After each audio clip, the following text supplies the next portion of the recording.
Lovers day வந்து ஆளுகளை ஜாலியா இருப்ப போல லவ் பண்ண வீசி நினைச்சிட்டு இருக்கேன். ரோஸ் டேக்கு ரோஸ் வாங்கி போஸ்ட் கொடுத்து இன்ஸ்டால போஸ்ட் போடணும். ப்ரப்போஸ் டேக்கு முட்டி போட்டு மோதிரத்தை போட்டு மூச்சு விடாம மொக்க போடணும். சாக்லேட் டேக்கு Dairy Milk Silk news fuse news மாதிரியே காஸ்டெல்லாம் அழிக்கணும். செரி டேக்கு பொம்மையை வாங்கி கொடுத்தா என்ன பேர் வைக்கான்னு என்கிட்டயே கேட்போம். ஒண்ணுமே தெரியாம திரும்ப உழிக்கும் பாரு.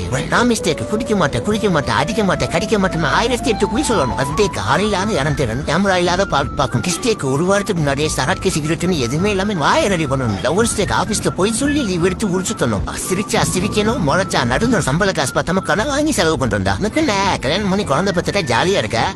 கல்யாணம் பண்ணிட்டு நான் ஜாலியா இருக்கேன். உனக்கு வருஷத்துல 7 நாள் எனக்கு 365 நாள் கல்யாணம் பண்ணா விதவிதமா சமைச்சு தரேன்னு சொன்னவ கொரட்டை விட்டு தூங்குவோம். காலையில வேலைக்கு போறது முன்னாடி சாமான் தச்சு வீட்டை பெருக்கணும். வேர்த்தி விருதுன்னு வேலைக்கணும்னா வெறுப்பேற்ற மாதிரி பால் வாங்கினோம் பச்சை மிளகா வாங்கினு சொல்லுவா. வேலை முடிச்சு வீட்டுக்கு வந்து உட்காந்துட்டு கூட மாட்டேன். அதுக்குள்ள குழந்தை ஆய் பிடிச்சி கழுவி விடுன்னு வா. கழுவிட்டு தானே வந்து கேட்பேன். சும்மா தானே இருக்க நீ பண்ணாதானே. ஓ உன் காசுக்கு தின்றுன்னு சொல்லி காட்டுறியான்னுவா. நான் சம்பாதிச்சா நான் அவதான் செலவு பண்ணுவா. அவ சம்பாதிச்சா அவதான் செலவு பண்ணுவா. ஷூ கேஞ்சு 1 வருஷம் ஆச்சுடா. இன்னும் ஒரு ஷூ வாங்க முடியல. சரக்கு அடிக்க முடியாது தம் அடிக்கவே ஃப்ரெண்ட்ஸ் ஏன் மறந்துடும். இவ்வளவு இருக்கே உனக்கு லவ் பண்ணதே கஷ்டமா.